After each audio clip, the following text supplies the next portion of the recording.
آج صحابی نے یہ سورہ پڑھی، یعنی ایک صحابی نے یہ سورہ پڑھی تو حضور نے مسکرا کے فرمایا واجب ہو گئی، واجب ہو گئی۔ حضرت ابو ہریرہ وہی کھڑے ہیں، عرض کرتے ہیں یا رسول اللہ ما وجبت، کیا واجب ہو گئی؟ نبی نے فرمایا جس نے قل هو اللہ پڑھا اس کے لیے جنت واجب ہو گئی۔ ایک بار قل هو اللہ پڑھنے سے جنت کا مژدہ آپ کے نبی نے دیا۔ اور ایک صحابی حاضر ہوئے، توجہ ہے آپ حضرات کی، پریشان تو نہیں ہے؟ انشاءاللہ اچھی اچھی باتیں آپ حضرات سنیں۔ ایک بار آقا نے فرمایا، ایک صحابی حاضر ہوئے، بولے یا رسول اللہ مجھے غریبی نے گھیر لیا۔ آقا نے فرمایا صبر کرو۔ وہ صحابی پھر آ گئے، عرض کرتے ہیں یا رسول اللہ فاقے پہ فاقے پڑ رہے ہیں، نہ نوجوانوں کے لیے کھانے کے لیے کچھ ہے، نہ بچوں کے لیے کھانے کے لیے کچھ ہے، نہ گھر کی عورتوں کے پاس کھانے کے لیے کچھ ہے، نہ بزرگوں کے پاس کچھ کھانے کے لیے۔ یا رسول اللہ فاقے پہ فاقے پڑے، آقا کچھ عمل بتائیں۔ تو آقا نے اس صحابی سے فرمایا میرے صحابی اگر یہی بات ہے تو ایسا کیا کرو کہ جب رات کو گھر آیا کرو تو پہلے سلام کر لیا کرو، اس کے بعد 3 بار قل هو اللہ پڑھ لیا کرو، اللہ تیری غریبی کو ختم فرما دے گا۔ اللہ تیری غریبی کو ختم فرما دے گا۔ ابھی چند روز پہلے اگیا میں بھی جلسہ تھا، ہمارے غلام سید بھائی وہی تھے، تو میں نے سلام کے بارے میں اور مسلمانوں کے درمیان آپسی محبت اور اپنے وطن عزیز کے لیے محبت کے بارے میں الحمدللہ میں نے وہاں بتایا تھا۔ تو آقا نے فرمایا کہ جب گھر آیا کرو رات کو تو سلام کر لیا کرو، اس کے بعد 3 بار قل هو اللہ شریف پڑھ لیا کرو، اللہ اس گھر سے غریبی کا خاتمہ فرما دے گا۔ مگر ہائے افسوس مسلمان، آج ہم پورے بھارت کو تو سلام کریں گے مگر جب گھر میں داخل ہوتے ہیں تو اپنے گھر والوں کو سلام نہیں کرتے کہ یہی آپ کے نبی نے سکھایا ہے۔ اللہ کے نبی نے تو ایک بار فرمایا اولا ادلکم علی شیء اذا فعلتموه تحاببتم، اے میرے صحابہ کیا میں وہ طریقہ تمہیں نہ بتاؤں کہ جس پر تم عمل کر لو گے، جس پر تم عمل کر لو گے تو اللہ تمہارے درمیان محبتیں پیدا فرما دے گا، اللہ تمہارے درمیان محبت پیدا فرما دے گا۔ تو صحابہ نے عرض کیا یا رسول اللہ ضرور بتائیں وہ عمل کہ جس پر عمل کر کے ہم میں آپس میں محبت پیدا ہو جائے۔ تو آقا نے ارشاد فرمایا اگر آپس میں محبتیں چاہتے ہو تو افشوا السلام بینکم، آپس میں محبتیں چاہتے ہو تو ایک دوسرے کو سلام کیا کرو۔ مل جل کے بولو سبحان اللہ۔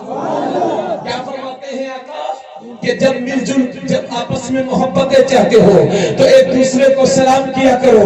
مگر افسوس صد افسوس مسلمان کا کس طریقے پر ہم چل رہے ہیں۔ نبی نے جس چیز کو محبت کا ذریعہ بنایا تھا، محبت کا میسج بنایا تھا، محبت کا پیغام بنایا تھا، آج اسی سلام کو ہم نے اپنے گھمنڈ کے لیے استعمال کیا ہے، اپنی انانیت کے لیے استعمال کیا ہے۔ میاں عالم یہ ہے کہ اگر جیب میں 10 روپیہ ہو گئے ہیں تو کسی کو سلام کرنے کے لیے تیار ہی نہیں ہے۔ کوئی منزلہ مکان بن گیا ہے، کوئی یہ سوچ رہے ہیں کہ بس کلی مدیہ میں ہی میں ہوں، باقی کسی کو کوئی حیثیت نہیں ہے، کوئی کسی کو سلام کرنے کے لیے تیار نہیں۔ اللہ نے چلنے کے لیے کار دی ہے تو آج کل مسلمان کسی کو سلام کرنا پسند ہی نہیں کرتا، بلکہ یہ امید رکھتا ہے کہ سب مجھے سلام کریں، جبکہ حکم شرع یہ ہے کہ اگر کوئی کار سے جا رہا ہو تو موٹر سائیکل والے کو سلام کرے، موٹر سائیکل والے کو چاہیے کہ سائیکل والے کو سلام کرے، سائیکل والے کو چاہیے کہ جو پیدل جا رہا ہو اسے سلام کرے، اور جو پیدل جا رہا ہو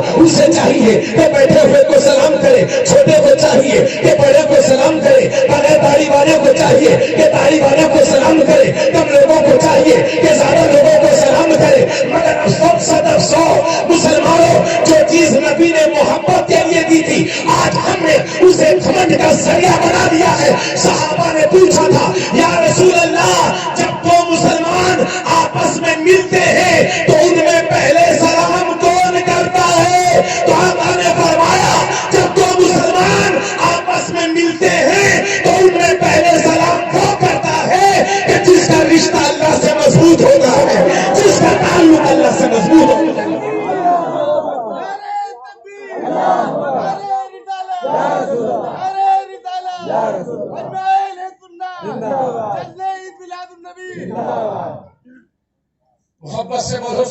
تو پہلے سلام کون کرے گا؟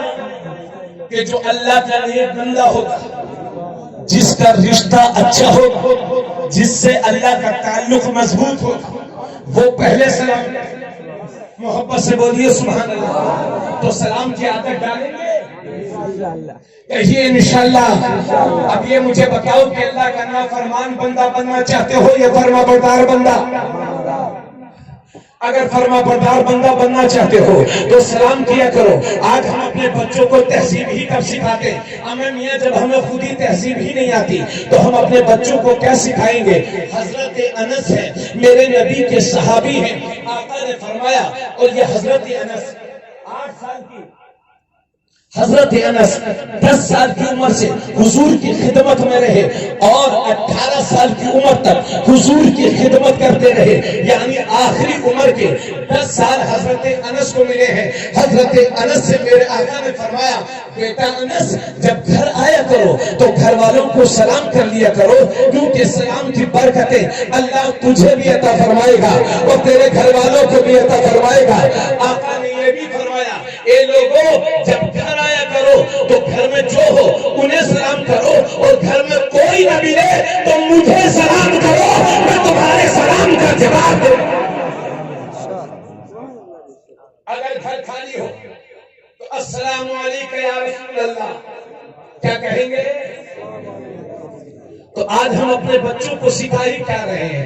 آج ہم نے گوشت کھانے والا مسلمان بنا دیا ہے لیکن عمل والا مسلمان نہیں بنایا۔ آج ہمیں یہ پتہ نہیں ہے کہ وضو میں سنتیں کتنی ہیں، مگر یہ ضرور معلوم ہے کہ بہرائچ میں گوشت کتنے روپے کلو ملتا ہے، یہ سب کو معلوم ہے۔ یہ کڑوی سچائی ہے جس پر ہمیں یقین کرنا ہوگا۔ آقا کی حدیث سے ثابت ہے کہ جب میرے نبی بچوں کے پاس سے گزرتے تھے سبحان اللہ تو بچوں کو بھی سلام کیا کرتے تھے، سبحان اللہ سبحان اللہ، یعنی بچوں کو بھی سلام کیا کرتے تھے۔ اے لوگوں آپ بھی اپنے بچوں کو سلام کیا کرو تاکہ آنے والی نسلوں میں سدھار پیدا ہو۔ مگر افسوس صد افسوس، اگر اللہ نے تھوڑی سی دولت دے دی ہے تو میاں ہر کسی کو غریب سمجھ رہے ہیں، اور بعض تو اتنے بڑے گھمنڈی ہیں کہ وہ سلام کرنا تو دور کی بات، اگر کوئی غریب سلام کرتا بھی ہے تو اس کا جواب نہیں دیتے اور یہ کہتے ہیں کیا ہم اس ٹیچر کا جواب دیں گے؟ یہ ہے ہمارے ذہنیت میں، یہ نشہ، اس نشے کے عادی ہو گئے ہیں۔ اللہ کے نبی صلی اللہ علیہ وسلم نے جس راستے پر ہمیں چلایا ہے اس راستے پر چلنے کی ضرورت ہے۔ اگر کوئی ڈاکٹر صاحب ہو گئے ہیں تو وہ یہ سمجھتے ہیں کہ میں ہی صحت مند ہوں، باقی ساری ایماریاں اور ضلع بہرائچ کے سارے غریب جو ہے یہ مریض ہی مریض ہے، یعنی جو کچھ میں ہی ہوں تو یہ مجھے سلام کریں۔ انجینئر ہو گئے ہیں تو وہ سمجھتے ہیں مجھے سلام کریں، ماسٹر ہو گئے ہیں تو وہ یہ سمجھتے ہیں کہ مجھے سلام کریں، اور بعض عالم بھی ایسے ہیں کہ ذرا سے علم کیا مل گیا گھمنڈ سے پھولے نہیں سنبھالے، کسی کو کچھ سمجھنے کے لیے تیار ہی نہیں۔ سنو مولا علی کا فرمان، مولا علی فرماتے ہیں منافق ہے وہ جو انتظار کرے کہ لوگ مجھے سلام کریں، اور مومن ہے وہ جو پڑھ کر کے پہلے اپنے بھائی کو سلام کرے۔ مومن ہے وہ جو پڑھ کر کے پہلے اپنے بھائی کو سلام کرے۔ اس لیے آپ کو منافق بننا ہے کہ مومن بننا نا۔ اور ایک مزے کی بات اور ہے، قاری رضوان صاحب سے میرا تعلق اچھا ہے تو میں انہیں سلام کروں گا کہ نہیں؟ اسلام بھائی آپ کا تعلق مجھ سے اچھا ہے تو مجھے سلام کریں گے، اور آپ کا تعلق مجھ سے اچھا ہوگا نہیں ہوگا تو سلام کریں گے؟ نہیں کریں گے، فطرت ہوتی ہے، نہیں کرتے۔ یعنی تعلق اچھا ہے تو سلام کریں گے، تعلق اچھا نہیں ہے تو سلام نہیں کرتے۔ پتا چلا کہ نبی پہ سلام وہ پڑھتا ہے جس کا نبی سے تعلق ہے جو، اور نبی پہ سلام وہ نہیں پڑھتا جس کا تعلق نبی سے اچھا نہیں ہوگا۔ ایمانیہ والو، اطراف والو، آپ سب کو مبارکباد پیش، آپ نبی کے سچے غلام ہیں، اسی لیے تو کھڑے ہو کے صلاۃ و سلام کرتے ہیں۔ حضرت گرامی تو صلاۃ و سلام نبی پر پڑھیے، کیونکہ جس کا تعلق نبی سے اچھا ہوگا وہی سلام کرے۔ اور ذرا ذہنوں کو قریب کریں،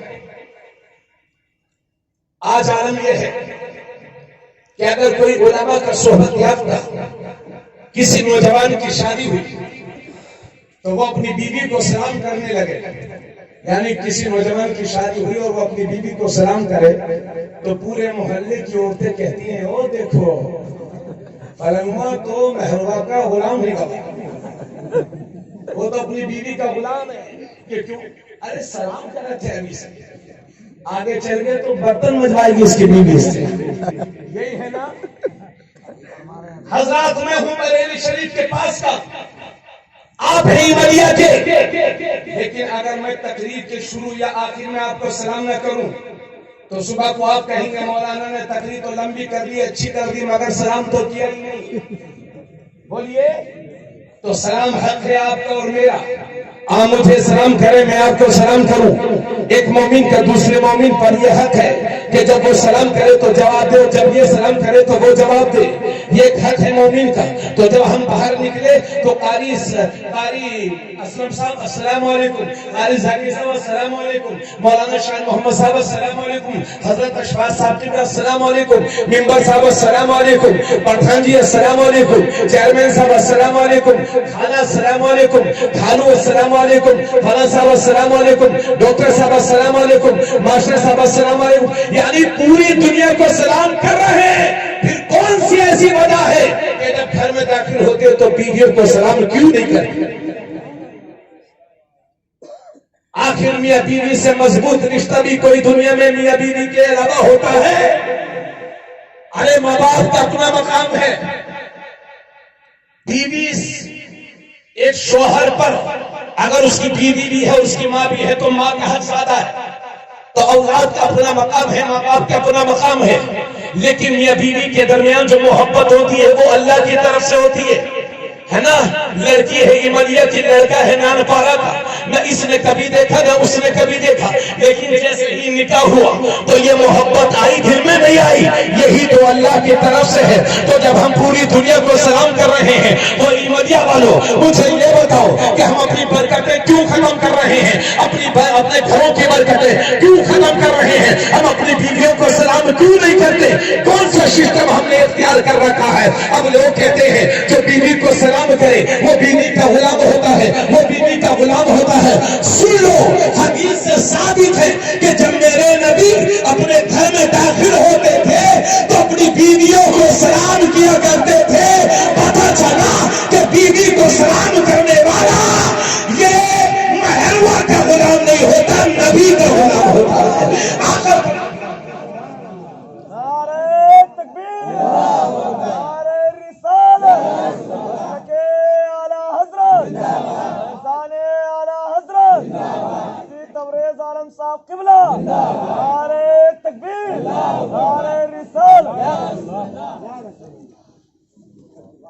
تو حضرات ایک بات اور سنیے.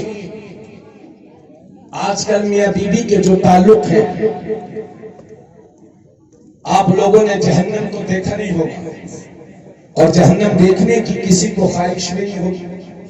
جب ہم لوگ رات دن دعا کرتے ہیں وقنا عذاب النار، اللہ ہم کو دوزخ کی آگ سے بچانا، تو پھر جہنم کی خواہش کیسے کر سکتے؟ تو ہم جہنم کو نہیں دیکھنا چاہتے. لیکن اگر آپ پھر بھی چاہتے ہو کہ جہنم کے نمونے کچھ نظر آ جائیں دنیا میں، تو اس گھر کو دیکھ لو جہاں میاں بیوی کی لڑائی رہتی ہے. توجہ نہیں ہے آپ لوگوں کی؟ جس گھر میں میاں بیوی کی لڑائی نظر آتی ہو وہ جہنم نظر آئے گا وہ گھر، اور جس گھر میں میاں بیوی خوش ہیں وہ گھر جنت کا نمونہ نظر آئے گا. آج گھر گھر لڑائی ہے، اور بعض ساسوں کا دماغ تو اتنا خراب ہو گیا ہے وہ اپنے گھر کی بہو کو نوکرانی سمجھتے ہیں کہ تیری ماں نے کیا سکھایا تجھے؟ جھاڑو پوچھا نہیں کرنا آتا تجھے؟ تو روٹی بھی بنانا نہیں آتی. سن لو میری ماں، بہوؤں کو جہیز کے نام پر، کام نہ کرنے کے نام پر لان تان کرنے والے عورتوں، سن لو. میرے نبی کی جب حضرت عائشہ کے ساتھ شادی ہوئی تھی تو اس وقت حضرت عائشہ کا عمر تھی، ان کو روٹی نہیں بنانا آتی تھی، تو اللہ کے نبی اپنے ہاتھوں سے آٹا گوندھ کر کے دیتے تھے اور حضرت عائشہ روٹیاں بناتی تھی.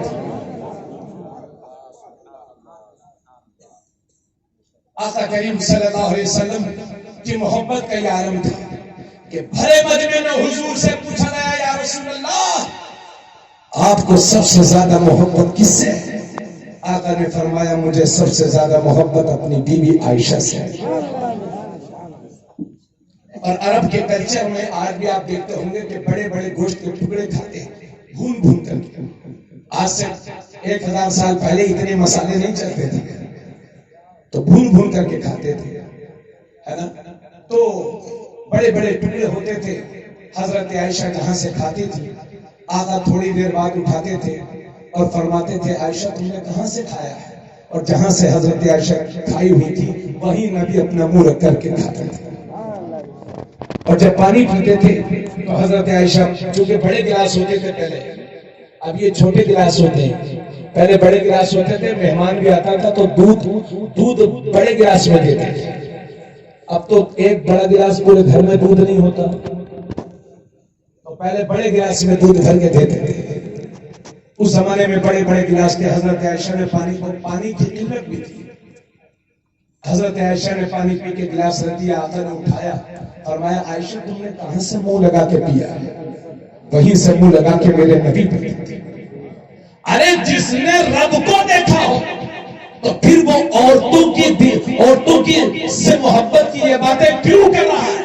اللہ کو دیکھنے کے بعد دنیا کی کوئی چیز اچھی نہیں لگتی، مگر پھر بھی حضور اس لیے فرما رہے تاکہ میری امت اپنی بیویوں سے محبت کرے، امت کو سکھانے کے لیے۔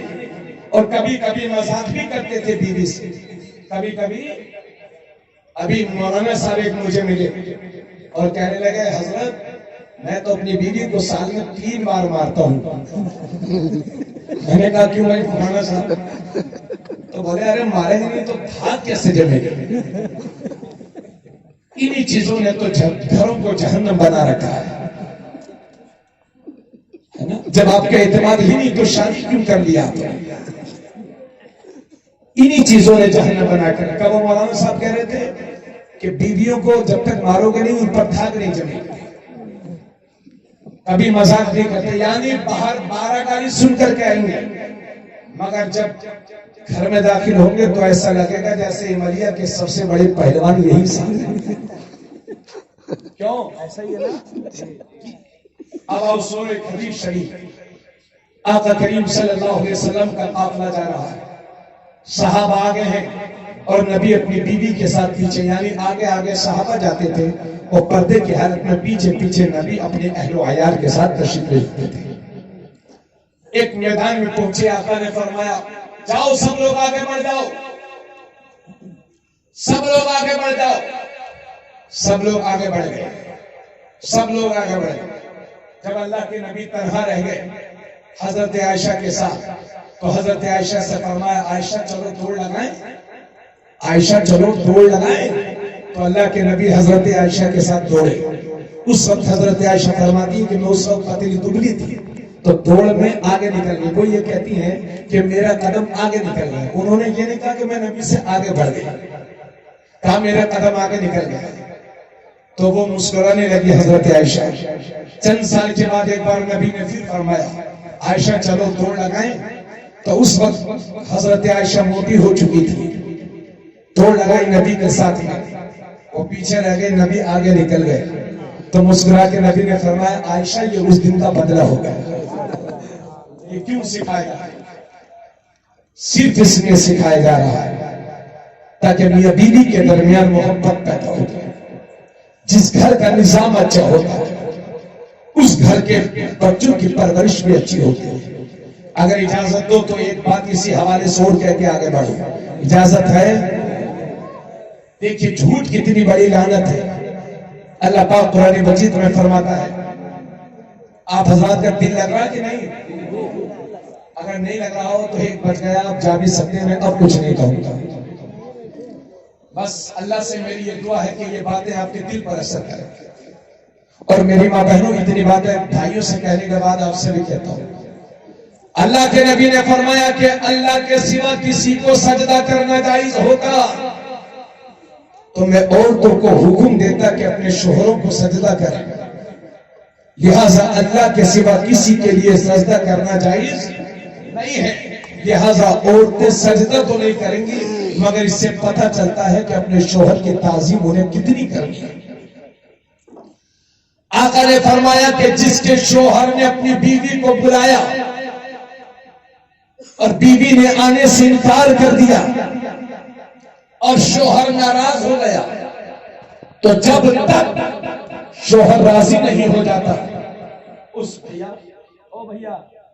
کہاں جا رہے یار، بہت دور بھاگا رہے ہو، ارے بیٹھ بھی، ہاں 5 منٹ دے گا۔ شادی نہیں میری سنو، آقا کریم صلی اللہ علیہ وسلم نے فرمایا، توجہ فرمائیں، کہ جس کا شوہر اپنی بیوی سے ناراض ہو گیا تو جب تک شوہر راضی نہیں ہو جاتا ایسی عورت پر برابر اللہ کی لعنتیں برستی رہتی ہیں۔ اور آقا نے یہ بھی فرمایا ہے کہ جو عورت اس حال میں انتقال کرتی ہے کہ اس کا ہسبینڈ خوش ہے، اس کا پتی خوش ہے، یعنی عورت خدمت کرتے کرتے دنیا سے چلی گئی اور اس کا شوہر اس سے خوش، یعنی جس وقت اس کا انتقال ہوا تو شوہر خوش تھا، تو آقا نے فرمایا ایسی عورت جیسے ہی انتقال کرے گی فوراً جنت میں داخل کر دی جائے گی۔ بے شک۔ اس لیے میری بہن کان کھول کے سن لو، تمہارے لیے سب سے زیادہ محبت اگر کسی کے دل میں ہے تو آپ کے بھائی کے دل میں، آپ کے بیٹے کے دل میں، آپ کے باپ کے دل میں، آپ کے شوہر کے دل میں۔ یہ 4 لوگ ہیں، شوہر، باپ، بھائی، بیٹا، ان کے دل میں آپ کے لیے محبت ہوگی۔ ان کے علاوہ جہاں جہاں محبتیں تلاش کرو گی تو کہیں آگ لگا دی جاؤ گی، کہیں قتل کر دی جاؤ گی۔ بھیانک دور چل رہا ہے میری بہن، اس لیے جھوٹے لوگوں کی جھوٹی باتوں میں تمہیں آنے کی ضرورت نہیں ہے۔ یہ جھوٹی محبتوں کے جو دعوے کیے جا رہے ہیں، ارے ہندو مسلم کیا، ہندو اور مسلمان سب آپس میں کتنے روزانہ کیس ہوتے ہیں اخبار میں جو بنا کسی دھرم کے اس طرح کی حرکتیں پیش آ رہی ہیں۔ ارے جو صرف مسلمان بیٹی ہے اس کے انتقال پر ہمیں افسوس نہیں ہے، جو کسی بھی دھرم کی بیٹی ہے اگر اس کی عزت پر حرف آتا ہے تو پھر ہمیں بھی افسوس ہوتا ہے اور تکلیف ہوتی ہے۔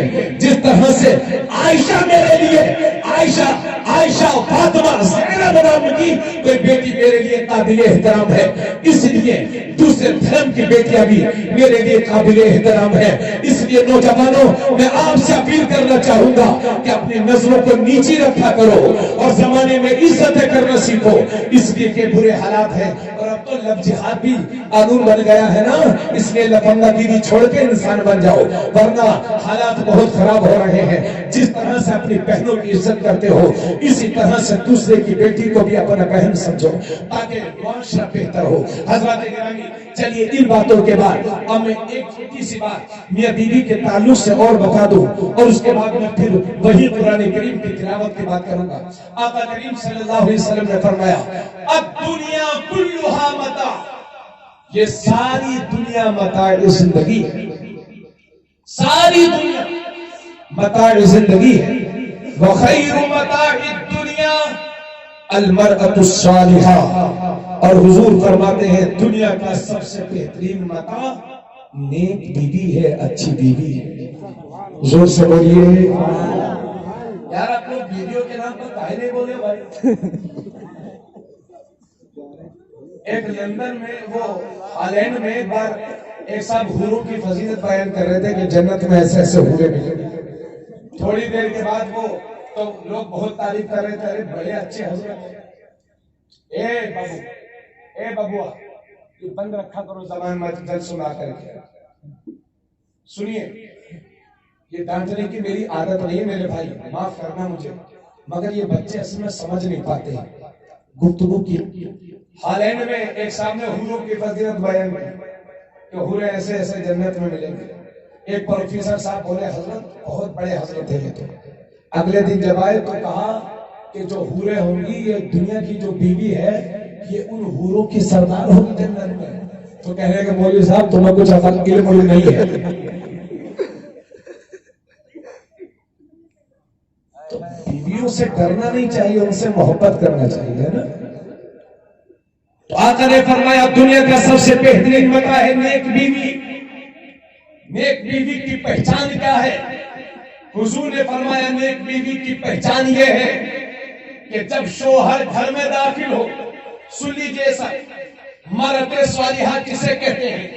نیک بیوی کسے کہتے ہیں؟ علماء نے لکھا ہے کہ نیک بیوی کی پہچان یہ ہے کہ جب اس کا شوہر گھر میں داخل ہو، اور جیسے ہی داخل ہو اور جب بیوی پر نظر پڑے تو شوہر کا دل خوش ہو جائے تو سمجھ لو وہ نیک بیوی ہے۔ آقا نے دوسری حدیث علماء نے لکھا ہے، دوسری پہچان نیک بیوی کی یہ ہے کہ جب اس کا شوہر اسے بلائے تو فوراً حاضر ہو جائے، اور تیسری پہچان نیک بیوی کی یہ ہے کہ اگر شوہر سعودیہ چلا گیا، ممبئی چلا گیا، تو اس کی بیوی اپنی عزت کی، اپنے شوہر کی عزت کی حفاظت کرے، اس کے بال بچوں کی، اس کے گھر کی حفاظت کرے۔ اللہ کے نبی فرماتے وہ نیک بیوی ہے۔ کیونکہ اکثر ایسا ہوتا ہے کہ بعض مرد بیچارے روزی روٹی کے لیے باہر چلے جاتے ہیں اور بیوقوف عورتیں اپنے شوہروں کی عزتوں کا بھی خیال نہیں رکھتی۔ اس سے زیادہ میں آپ سے کیا کہوں، مجھ سے زیادہ معاشرے کو آپ سمجھتے ہیں، مگر افسوس صد افسوس، اس لیے میں عرض کر رہا ہوں کہ میاں بیوی کے تعلق جو ہے یہ بہت اچھا اور پاکیزہ تعلق ہونا چاہیے، اس میں محبت بھی ہونا چاہیے۔ ایک چھوٹی سی حدیث شریف اور سن لو۔ آقا نے فرمایا، اور اللہ فرماتا ہے لعنت اللہ علی الکاذبین، بس ختم کر دیں گے تقریر، 15 منٹ اور سنیں۔ لعنت اللہ علی الکاذبین، اللہ نے فرمایا جھوٹوں پر اللہ کی لعنت ہو، جھوٹوں پر اللہ کی لعنت ہو۔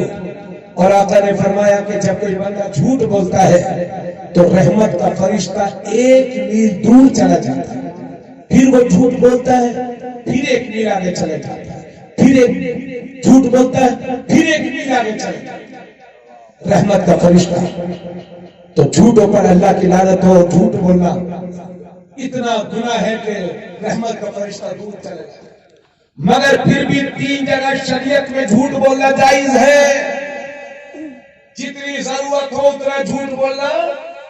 3 جگہ، پہلی جگہ میدان جنگ میں، جیسے کہ کربلا میں حضرت قاسم نے ایک یزیدی سے کہا تھا کہ دیکھ تجھے تو سین بھی کسنا نہیں آتا گھوڑے کو، اور جیسے اس نے گردن نیچے کی فوراً تلوار مار دی۔ میدان جنگ میں جھوٹ بولنا جائز ہے۔ اور دوسری جگہ جہاں جھوٹ بولنا جائز ہے، جب مسلمانوں میں 2 پارٹیاں ہو جائیں تو ان دونوں پارٹیوں کو ملانے کے لیے اگر جھوٹ کا سہارا لینا پڑے تو لے لو۔ جیسے کہ حالانکہ یہ دونوں ایک ساتھ میں رہتے ہیں، فار ایگزامپل مثال کے طور پر قاری اسلم رضا اور قاری ذاکر حسین صاحب دونوں گاؤں میں رہتے تھے۔ الیکشن کے موقع پر گاؤں میں 2 پارٹیاں ہو گئی، ایک قاری ذاکر صاحب کی، ایک قاری اسلم صاحب کی۔ میں نے دیکھا گاؤں کے حالات خراب ہیں تو میں گیا قاری ذاکر صاحب کے پاس کہ حضرت کیا معاملہ ہے، کیوں لڑائی چل رہی ہے، کب تک آگ لگتی رہے گی گاؤں میں؟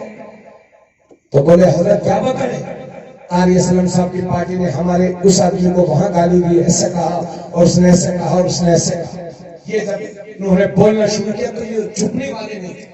تو میں نے کہا قاری صاحب 1 منٹ چپ کیے تو ایسا نہیں ہے، بلکہ میری قاری اسلم صاحب سے کل ملاقات ہوئی تھی تو وہ مجھ سے کہہ رہے تھے حضرت ہماری پارٹی غلطی پر ہے، قاری ذاکر صاحب کی پارٹی حق پر ہے، حضرت ہمارا راضی نامہ کروا دو۔ تو بولیے ان کے دل میں، قاری ذاکر کے دل میں ان کی پارٹی کی طرف سے محبت ہوگی کہ نہیں ہوگی؟ حالانکہ انہوں نے مجھ سے کچھ بھی نہیں کہا۔